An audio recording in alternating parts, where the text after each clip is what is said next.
Hello, welcome back to the channel. Today we're diving straight into how to use UPBASE for building maintenance management, a comprehensive guide for 2025.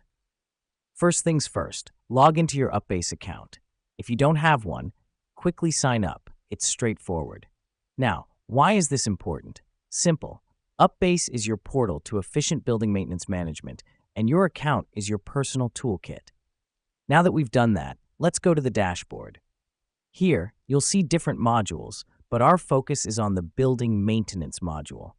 Click on it. The reason we do this is because this specific module is designed to handle all aspects of building maintenance, from scheduling to tracking and reporting. Next up, let's add a new maintenance task. Click on the Add Task button, fill in the necessary details, and save. This helps us because it allows us to schedule, delegate, and monitor each task, ensuring nothing falls through the cracks. Now you might wonder, what happens when a task is completed or needs attention? Well, that's where notifications come in. On the Settings page, enable email notifications for task updates. Let me explain why this matters. With notifications, you're always in the loop about task progress without having to manually check UPBASE every time. Moving on, it's now time to generate reports.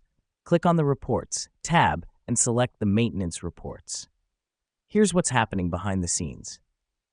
UPBASE collects and analyzes data from all your maintenance tasks, giving you insights into task completion rates, recurrent issues, and more. These reports are fantastic tools for evaluating your maintenance efficiency and identifying areas for improvement. Lastly, don't forget to log out once you're done. It's a simple step, but a vital one for security reasons.